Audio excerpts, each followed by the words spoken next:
Hello everyone. Let us continue our chapter pair of linear equations in two variables. आज का हमारा पहला topic है how to find the solution of a pair of linear equations using graph. इसे समझने के लिए मैंने एक एग्जाम्पल लिया है, एग्जाम्पल 1, जो हम पहले ही कर चुके हैं.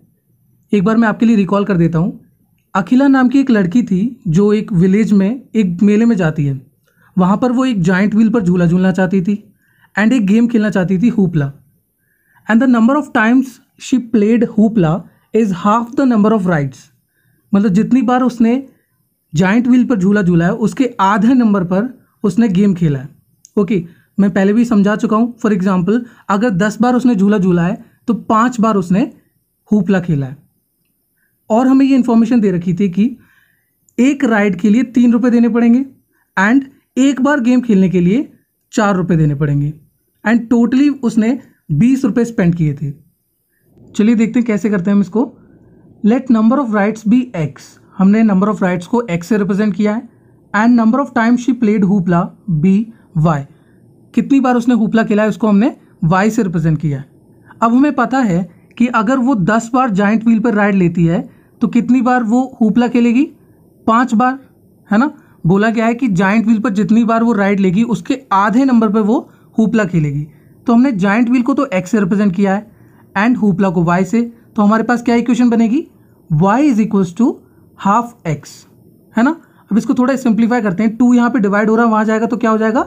मल्टीप्लाई हो जाएगा. तो आपके पास हो जाएगा 2y is equals to x. फिर मैंने आपको बताया था कोशिश करिएगा का x को पॉजिटिव रखिए एंड सारे वेरिएबल्स एक तरफ हो. तो देखिए x तो यहाँ पॉजिटिव है तो 2y को उधर ले जाऊँगा तो क्या हो जाएगा? माइनस हो जाएगा. तो आपके पास हो जाएगा x minus 2y is equals to 0. ये हमारा पहला इक्वेशन हो गया. अब देखिए हमें ये पता है कि एक बार झूला झूलने के 3 रुपये लगते हैं. तो x बार झूला झूलने के कितने रुपये लगेंगे? 3x, है ना. और हमें ये भी पता है कि एक बार हुपला खेलने के लिए 4 रुपये देने होते हैं. तो y बार खेलने के लिए कितने देना होगा? 4y. एंड उनका टोटल कितना होगा? 20, क्योंकि उसने 20 रुपये खर्च किए. तो हमारे पास 2 इक्वेशन आ चुके हैं. एक है x minus 2y is equals to 0 and दूसरा है 3x plus 4y is equals to 20. अब हम इसका ग्राफ प्लॉट करेंगे क्योंकि हमारा मेन मोटिव क्या है? ग्राफ से सॉल्यूशन निकालना, है ना. अब पहले इक्वेशन के लिए देखते हैं. x minus 2y is equals to 0. इसके लिए मैं पहले x की वैल्यू 0 डाल के देखता हूँ और करस्पॉन्डिंगली y की वैल्यू निकाल के देखता हूँ. 0 minus 2y is equals to 0. इसका मतलब हमारी y की वैल्यू कितनी आ गई? 0. x की वैल्यू 0 डालने पर y की वैल्यू क्या आई? 0. अब हम x की वैल्यू 1 डाल के देखते हैं. 1 minus 2y is equals to 0. ये 2y यहाँ पे माइनस हो रहा है, वहाँ जाएगा तो क्या हो जाएगा? प्लस. तो हमारे पास आ गया 1 इक्वल्स टू 2y. और 2 यहाँ मल्टीप्लाई हो रहा है, वहाँ जाएगा तो क्या हो जाएगा? डिवाइड. तो आपके पास y की वैल्यू हो जाएगी हाफ, दैट मीन्स 0.5. तो x की वैल्यू 1 डालने पर y की वैल्यू 0.5 आई. इसे अब हम टैबुलेट कर देते हैं. x की वैल्यू 0 डालने पर y की वैल्यू 0 आई थी एंड x की वैल्यू 1 डालने पर y की वैल्यू 0.5 आई थी. अब हम दूसरी इक्वेशन देखते हैं. 3x plus 4y is equals to 20. इसके लिए मैंने पहले x की वैल्यू 0 डाल के देखी है. 3 into 0 plus 4y is equals to 20. तो हमारे पास बचा 4y इज इक्वल्स टू 20. 4 यहाँ पर मल्टीप्लाई हो रहा है, वहाँ जाएगा तो क्या हो जाएगा? डिवाइड. तो आपके पास y की वैल्यू आ जाएगी 5. ओके. अब हम y को 0 डाल के देखते हैं. y की वैल्यू 0 डाल के देखते हैं. तो 3x plus 4 into 0 is equals to 20. और सॉल्व करके देखेंगे तो आपके पास आ जाएगा 3x is equals to 20. x की वैल्यू हो जाएगी 20/3. तो अप्रॉक्सीमेटली इसकी वैल्यू होगी 6.7. आपको पता है क्योंकि अगर हम 20 को 3 से डिवाइड करेंगे तो आपका आंसर आएगा 6.6666 सो ऑन, है ना. नॉन टर्मिनेटिंग होगा. तो हमने इसको राउंड ऑफ करके हमने लिख लिया है 6.7. इसको भी टैबुलेट कर लेते हैं. x की वैल्यू 0 डालने पर y की वैल्यू 5 आई है एंड y की वैल्यू 0 डालने पर x की वैल्यू 6.7 आई. अब हम इसको प्लॉट करके देखते हैं. फर्स्ट इक्वेशन को प्लॉट करके देखते हैं. हमारा पहला पॉइंट है 0,0, दैट मीन्स ओरिजिन. तो ये रहा हमारा 0,0 एंड दूसरा पॉइंट है हमारा 1,0.5. तो 1,0.5 ये रहा आपका. ओके. इसको ज्वाइन करेंगे तो आपको एक स्ट्रेट लाइन मिलेगा इस तरीके से. उसके बाद हम क्या करेंगे? इस लाइन पर इक्वेशन को लिख देंगे x minus 2y is equals to 0, ताकि ये पता चले कि ये लाइन इस इक्वेशन को रिप्रेजेंट कर रही है. अब दूसरी इक्वेशन के लिए देखते हैं. 0,5 तो 0,5 कहाँ हो जाएगा हमारा, वाई एक्सिस पे ये रहा 0,5। दूसरा पॉइंट है हमारा 6.7,0, तो ये हमारा एक्स एक्सिस पे होगा 6.7,0। इसको ज्वाइन करेंगे तो आपको ये एक लाइन मिलेगी इस तरीके से। अब देखिए ये दोनों लाइन जहाँ इंटरसेक्ट कर रही हैं, मैंने पहले भी बताया था आपको, ये दोनों लाइन जहाँ इंटरसेक्ट कर रही हैं वही हमारा सॉल्यूशन होता है। एक्चुअली सॉल्यूशन वो पॉइंट होता है जो दोनों लाइन के लिए कॉमन हो। अब देखिए ये जो पॉइंट है Q 4,2, देखिए एक्स एक्सिस पे ये 4 पे जा रहा है एंड वाई एक्सिस पे 2 पे जा रहा है ये, तो ये Q पॉइंट जो है वो हमारा सॉल्यूशन होगा। तो सॉल्यूशन कैसे पहचानते हैं, अगर ग्राफ से हमने प्लॉट कर लिया तो जो हमारा कॉमन पॉइंट होता है वही हमारा सॉल्यूशन होता है। कॉमन इन द सेंस, जैसे देखिए आप ये Q पॉइंट है वो इस लाइन पे भी है एंड Q इस लाइन पर भी है, तो ये कॉमन पॉइंट हो गया। ये ऐसा पॉइंट हो गया जो दोनों लाइन पर लाई कर रहा है, तो वही हमारा सॉल्यूशन होता है। तो हमारा सॉल्यूशन क्या हो गया 4,2। दैट मीन्स x की वैल्यू हो गई हमारी 4 एंड y की वैल्यू हो गई 2। इसका मतलब है कि 4 बार उसने झूला झूला है एंड 2 बार उसने हुपला खेला है। ओके, इसके बाद हम क्या करेंगे, हम स्केल लिखेंगे। तो मैंने आपको यूनिवर्सल स्केल बताया था। क्या है universal scale? On x axis 1 unit is equals to 10 divisions and on y axis 1 unit is equals to 10 divisions. अब आप स्क्रीन पे देख सकते हैं कि मैंने 2 टूथपिक को 3 डिफरेंट वेज में अलाइन किया हुआ है, पहला, दूसरा एंड तीसरा। पहले केस में मैंने टूथपिक को इस तरीके से अरेंज किया है कि वो इंटरसेक्ट कर रहे हैं। क्या कर रहे हैं? इंटरसेक्ट कर रहे हैं। दूसरे केस में देखिए दोनों टूथपिक पैरेलली अलाइंड है। कैसे अलाइंड है? पैरेलली। तीसरे केस में अगर आप ध्यान से देखेंगे तो एक टूथपिक दूसरे टूथपिक के ऊपर रखा हुआ है।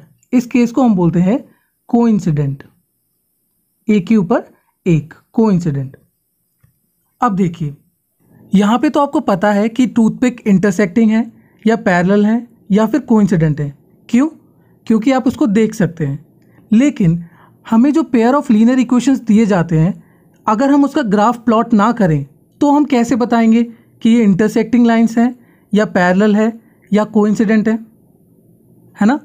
तो आज हम यही जानेंगे कि किस तरीके से बिना ग्राफ प्लॉट किए हम ये पता कर सकते हैं कि pair of linear equations intersecting है, पैरेलल है या फिर कोइंसिडेंट है। चलिए देखते हैं। आपके सामने 3 ग्राफ दिख रहे होंगे। पहले ग्राफ में आप देख सकते हैं कि दोनों लाइन इंटरसेक्टिंग है, दूसरे ग्राफ में दोनों लाइंस पैरेलल हैं एंड तीसरे ग्राफ में दोनों लाइंस कोइंसिडेंट है। चलिए आज हम एक रूल बनाने की कोशिश करते हैं जिससे हम बिना ग्राफ बनाए ये पता कर सके कि लाइंस कैसी होंगी, इंटरसेक्टिंग, पैरेलल या फिर कोइंसिडेंट। अगर आपको याद हो तो मैंने फर्स्ट वीडियो में आपको standard form of linear equation in 2 variables पढ़ाया था। क्या था वो? ax plus by plus c is equals to 0। और ये कंडीशन बताई थी कि बहुत इंपॉर्टेंट कंडीशन है ये, a and b should not be equal to 0। अब देखिए क्या हमारी इक्वेशंस जो हमें लिखी हुई है यहाँ पे ये स्टैंडर्ड फॉर्म में है? नहीं ना, तो इसको हम कन्वर्ट कर लेते हैं। तो देखिए x plus y 5 right hand side पे है, इसको लेफ्ट हैंड साइड पे लेके आते हैं तो ये हो जाएगा -5 इज इक्वल्स टू 0। इसी तरीके से हमारी सेकेंड इक्वेशन हो जाएगी x plus 2y minus 6 is equals to 0। अब ये स्टैंडर्ड फॉर्म में हो गई है। अब देखिए इन इक्वेशंस को हम स्टैंडर्ड फॉर्म से कंपेयर करके a, b और c की वैल्यू निकालते हैं। तो देखिए a की वैल्यू क्या होगी? देखिए a क्या है? x का कोफिशिएंट। तो पहले इक्वेशन में हमारी x का कोफिशिएंट क्या है? 1 है। तो हमारे पास हो गया a1 इज इक्वल्स टू 1। अब आप सोच रहे होंगे कि a1 कहाँ से आ गया? आपके पास एक्चुअली 2 इक्वेशंस हैं तो 2a की वैल्यू आएंगी, तो दोनों को अलग दिखाने के लिए मैंने नंबरिंग दी है a1 is equals to 1 and इसी तरीके से हम a2 की वैल्यू भी निकालेंगे। अब देखिए b क्या है? y का कोफिशिएंट। तो फर्स्ट इक्वेशन में y का कोफिशिएंट क्या है? 1 है, तो b1 की वैल्यू हो गई 1। c क्या है? अब देखिए c है कांस्टेंट टर्म, तो हमारा कांस्टेंट टर्म क्या है? -5। ओके, तो c की वैल्यू हो गई -5। अब देखिए सेकेंड इक्वेशन के लिए a x का कोफिशिएंट है, तो x का कोफिशिएंट क्या है 1 है, तो हमारे पास a2 की वैल्यू आ गई 1। अब देखिए b क्या है y का कोफिशिएंट, तो y का कोफिशिएंट क्या है यहाँ पे 2, तो b2 की वैल्यू हो गई 2। c क्या है कांस्टेंट टर्म, तो इसमें कांस्टेंट टर्म क्या है -6, तो c2 की वैल्यू हो गई -6। अब आप एक काम कीजिए, a1/a2 की वैल्यू निकाल लीजिए, b1/b2 एंड c1/c2 की वैल्यू निकाल लीजिए। तो देखिए a1/a2 कितना आया 1/1, ओके, b1/b2 आया है 1/2 एंड c1/c2 आया है 5/6, क्योंकि माइनस से माइनस साइन कैंसिल हो जाएगा तो आपके पास आएगा 5/6। आप देख सकते हैं कि जब मैंने इन इक्वेशंस के ग्राफ प्लॉट किए तो आपको दो लाइंस मिले जो कि इंटरसेक्टिंग थे। अब हमारा मोटिव यह है कि हम एक रूल बनाएं जिससे हमें ग्राफ प्लॉट करने की ज़रूरत ना पड़े, है ना। तो आप देख सकते हैं कि मैं ऐसे लिख सकता हूँ, जहाँ पर ये इंटरसेक्टिंग थे इसलिए a1/a2 is not equal to b1/b2। क्या मैं ये लिख सकता हूँ कि ratio of a1 and a2 is not equal to ratio of b1 and b2, है ना। यहाँ देखिए ये 1/1 है एंड ये 1/2 है। तो एक तरीके से मैंने एक ये जनरल रूल बना दिया, जहाँ भी ये कंडीशन सेटिस्फाई होगी वो pair of linear equations intersecting होंगे। कैसे होंगे? इंटरसेक्टिंग होंगे। अब देखते हैं हम पैरेलल लाइंस के लिए। अब सेकंड केस में देखिए, पहले हम इन इक्वेशंस को क्या कर लेते हैं, स्टैंडर्ड फॉर्म में कन्वर्ट कर लेते हैं। तो क्या होगा हमारे पास पहला equation x + y - 5 = 0 and second equation हो जाएगी x + y - 3 = 0।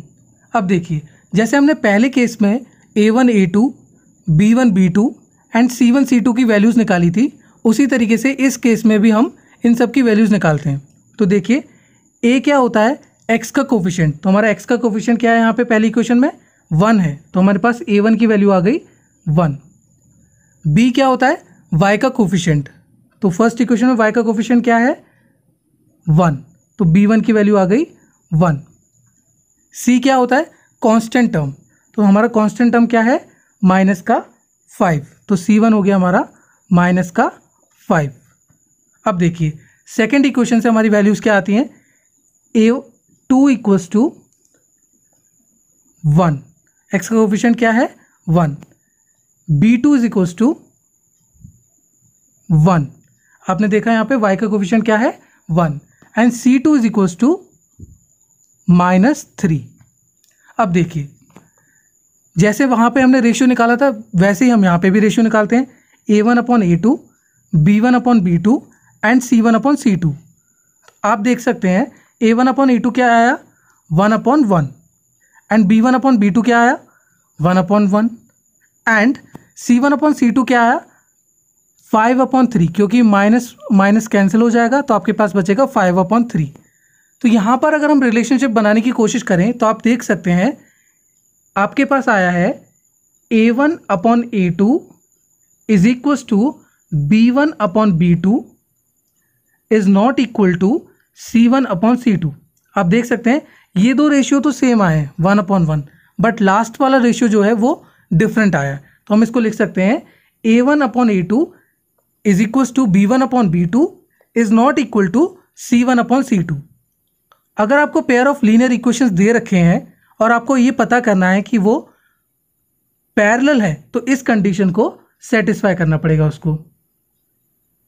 अब देखते हैं हम थर्ड केस को। थर्ड केस में भी हम इसको स्टैंडर्ड फॉर्म में कन्वर्ट कर लेते हैं। तो हमारे पास इक्वेशंस आ जाएंगी x + y - 5 = 0 and 2x + 2y - 10 = 0। पिछले दोनों केसेस में हमने a1 a2 b1 b2 and c1 c2 की वैल्यू निकाली थी, ओके। इसी तरीके से हम इसमें भी करेंगे। तो हमारा a1 क्या होगा, देखिए पहली इक्वेशन में x का कोफिशिएंट क्या है 1 है, तो हमारे पास a1 की वैल्यू हो गई 1 एंड b1 क्या है 1, y की कोफिशिएंट क्या है 1, तो B1 हो गया हमारा 1। अब देखिए C1 क्या है हमारा कांस्टेंट टर्म माइनस का 5, तो हमारे पास C1 आ गया माइनस का 5। अब देखिए सेकेंड इक्वेशन के लिए A2 क्या है हमारा, x का कोफिशिएंट क्या है 2, तो A2 कितना हो गया हमारा 2।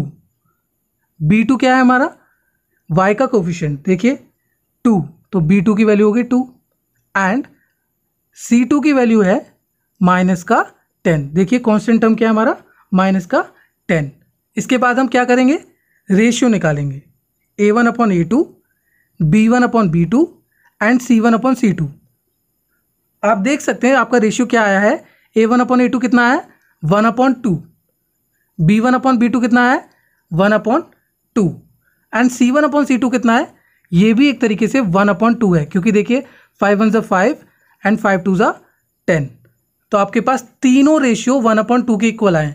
तो आप कह सकते हैं A1/A2 is equals to B1/B2 is equals to C1/C2, है ना। कोइंसिडेंट लाइंस हैं ये, देखिए ग्राफ देखिए कोइंसिडेंट लाइंस हैं। तो कोइंसिडेंट लाइंस के लिए हमें रूल क्या मिला, A1/A2 is equals to B1/B2 and C1/C2।